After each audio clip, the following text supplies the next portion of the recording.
আজ থেকে প্রায় ১৩০০ বছর আগে পাল রাজাদের আমলে গড়ে উঠেছিল এমন এক সভ্যতা যা পুরো দক্ষিণ এশিয়ায় জ্ঞানের আলো ছড়িয়েছিল। রাজা ধর্মপালের সেই অমর কৃতি নওগাঁর ঐতিহ্যবাহী সোমপুর মহাবিহার বা পাহাড়পুরে আজ আমি এসে পৌঁছেছি।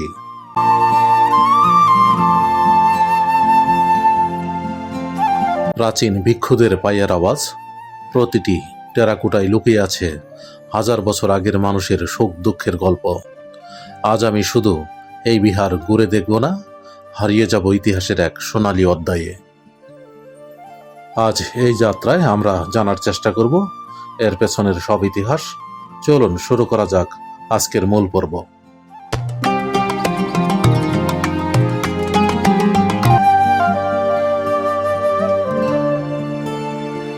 আসসালামু আলাইকুম, সকলের প্রতি আন্তরিক শুভেচ্ছা। আমি এখন রয়েছি উত্তরবঙ্গের প্রবেশদ্বার যমুনা সেতুর উপর। চারপাশের বাতাসে যেন ভ্রমণের একটা আনন্দ মিশে আছে। নিচে প্রমাত্তা যমুনা নদী আর উপরে খোলা আকাশ। এই দৃশ্য সত্যি আমার খুব ভালো লাগছে, আলহামদুলিল্লাহ।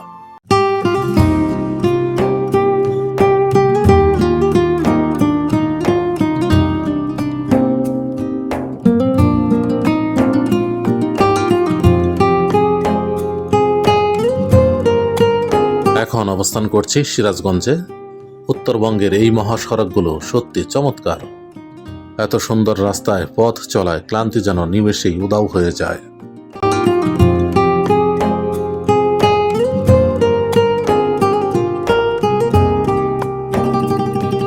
এখন আমি রয়েছি বগুড়ার রাস্তায়। আপনারা সকলেই জানেন পুণ্ড্রবর্ধনের প্রাচীন রাজধানী মহাস্থানগড় এবং বিখ্যাত দইয়ের জন্য এই বগুড়ার নামডাক সারা দেশ জুড়ে।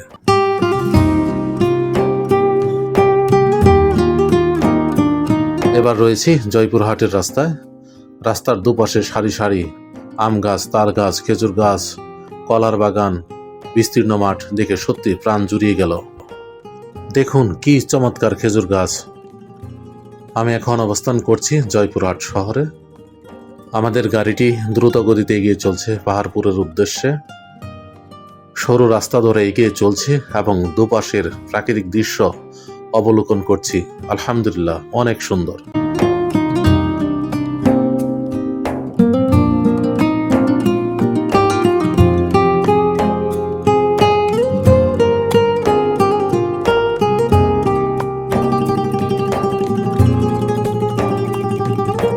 পাহাড়পুর বৌদ্ধবিহার 2 কিমি, সড়ক বিভাগ নওগাঁ। অবশেষে দীর্ঘ পথ পেরিয়ে আমি চলে এসেছি পাহাড়পুরের একদম কাছে। চারপাশে এখন এক অন্যরকম শান্ত পরিবেশ বিরাজ করছে। জানালা দিয়ে সেই কাঙ্ক্ষিত রাজিক কৃতি দেখতে পাচ্ছি।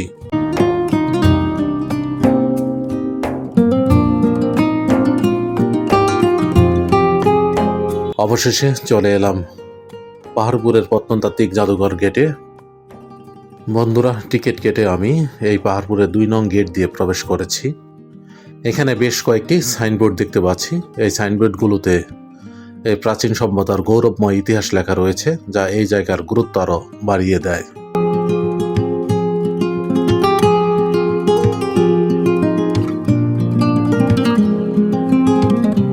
আমি এখন দাঁড়িয়ে আছি বিশাল এক চত্বরে।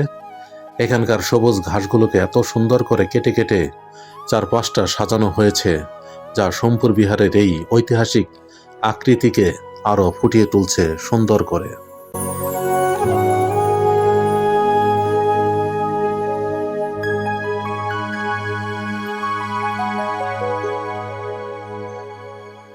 দেখুন কি সুন্দর আম গাছ। এগুলো হিমসাগর আম। আপনারা জানেন নওগাঁর সাপাহার এই আমের জন্য অত্যন্ত বিখ্যাত।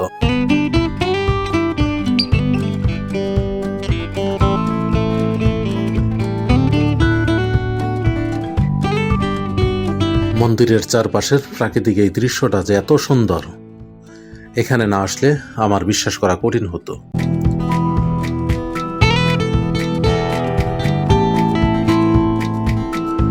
এবার আমি চলে এলাম ফুলের বাগানে।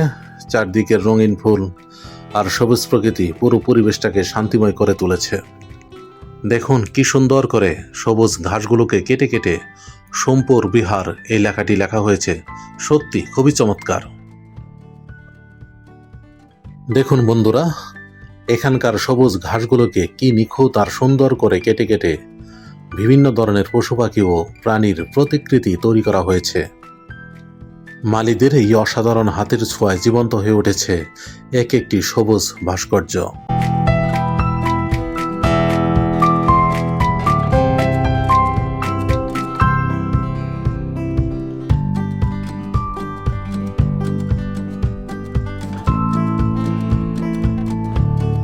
সিঁড়ি দেখতে পাচ্ছি, এই সিঁড়ি দিয়েই উপরে উঠে যাব। উপরে উঠে এলাম। হাজার হাজার পর্যটক এখানে এসেছেন। প্রাচীন দেয়াল আর ইটের দিকে তাকালে ইতিহাসের সেই গৌরবময় অধ্যায়টা যেন চোখের সামনে জীবন্ত হয়ে উঠছে। আজ থেকে প্রায় 1300 বছর আগের মানুষ কিভাবে এত নিখুঁত আর বিশাল এই স্থাপনা তৈরি করেছিল তা ভাবতেই অবাক হয়ে যাচ্ছি।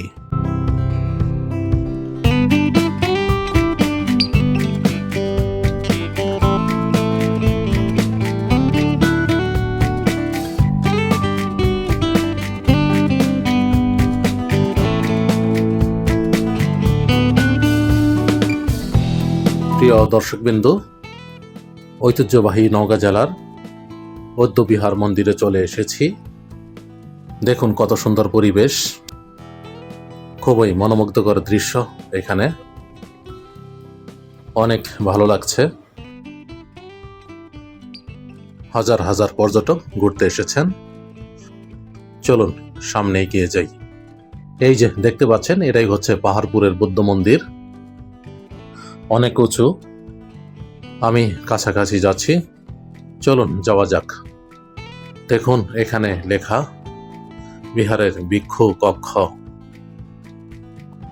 এটি বিশাল এলাকা জুড়ে বিস্তৃত, অনেক প্রাচীন স্থাপনা। এটি প্রাচীন ইতিহাসের নীরব সাক্ষী। ক্যামেরাতে এটি ছোট দেখা যাচ্ছে, কিন্তু প্রকৃতপক্ষে বিশাল বড়। এটি প্রাচীন ইতিহাসের এক জীবন্ত সাক্ষী। মন্দিরের নিচে দেখুন, এই ক্ষেতের মধ্যে পানি আটকা পড়েছে। এগুলো বৃষ্টির পানি জমেছে। প্রচুর লোক দেখতে পাচ্ছি এখানে, সবাই মজা করে ছবি তুলছেন।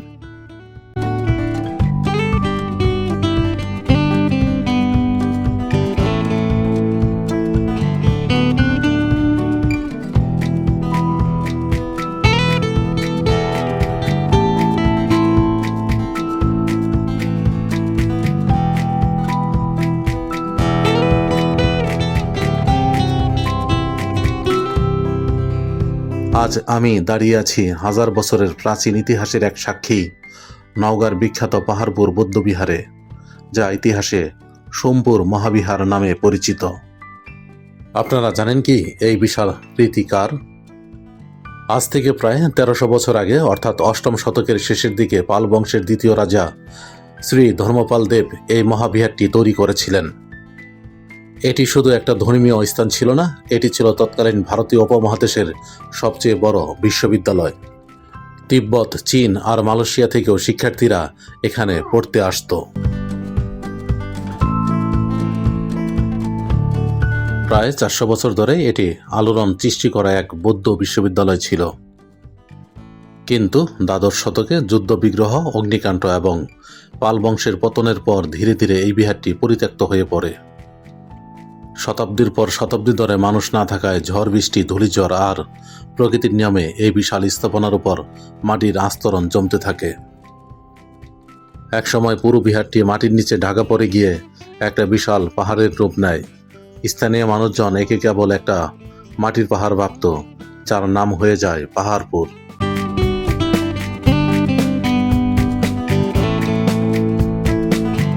দেখুন দুইজন ভ্রমণকারী কি সুন্দর করে ছবি তুলছেন, খুবই চমৎকার।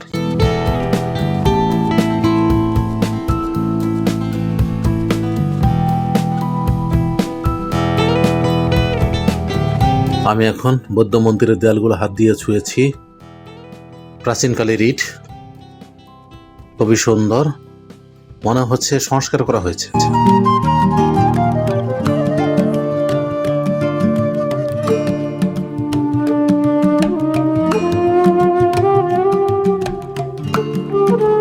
দেখুন মন্দিরের দেয়ালে অসাধারণ সব পোড়ামাটির ফলক বা টেরাকোটা। তখনকার মানুষ তাদের চারপাশে চেনা অজানা পশু পাখি, গাছপালা এবং সাধারণ মানুষের দৈনন্দিন জীবনের নানা গল্প মাটির ফলকে খোদাই করে আগুনে পুড়িয়ে দেয়ালে সাজিয়ে রাখতেন।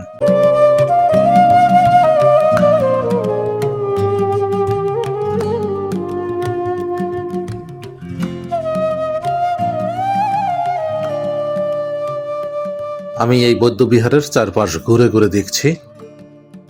1807 সাল থেকে 1812 সালের মধ্যে ইস্ট ইন্ডিয়া কোম্পানির বুকানন হ্যামিল্টন এই এলাকা জরিপ করতে এসে প্রথম আন্দাজ করেন যে এই মাটির ঢিবির নিচে কোনো প্রাচীন রাজপ্রাসাদ বা বড় কোনো কিছু লুকিয়ে আছে। এরপর 1879 সালে বিখ্যাত প্রত্নতাত্ত্বিক স্যার আলেকজান্ডার কানিংহাম এখানে আসেন এবং এটিকে একটি প্রাচীন বড় মন্দির হিসেবে শনাক্ত করেন। অতঃপর পুরোদমে খনন কাজ শুরু হয় 1923 সালের দিকে। কলকাতা বিশ্ববিদ্যালয়, বরেন্দ্র অনুসন্ধান সমিতি এবং ভারতীয় প্রত্নতাত্ত্বিক সর্বেক্ষণ ASI এর যৌথ উদ্যোগে এই পাহাড়ের মাটি কাটা শুরু হয়। মাটি খুঁড়তে খুঁড়তে প্রত্নতাত্ত্বিকরা রীতিমতো তাজ্জব বনে যান।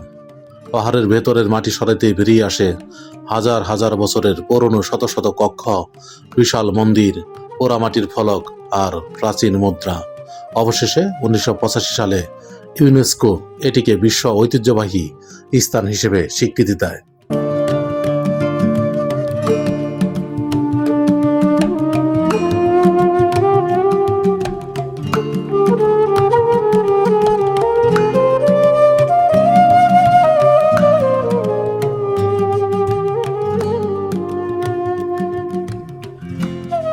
ইতিহাসের পাতায় হারিয়ে যাওয়া এই অসাধারণ মুহূর্তগুলো অবলোকন করে আমার মনটা আজ সত্যি ভরে গেল। হাজার বছরের পুরনো সোমপুর মহাবিহারের প্রতিটি কোণ যেন আমাকে এক অন্য যুগে নিয়ে গিয়েছিল। কিন্তু সব সুন্দর ভ্রমণের একটা শেষ থাকে, তাই এখন আমার বাড়ি ফিরে যাওয়ার পালা।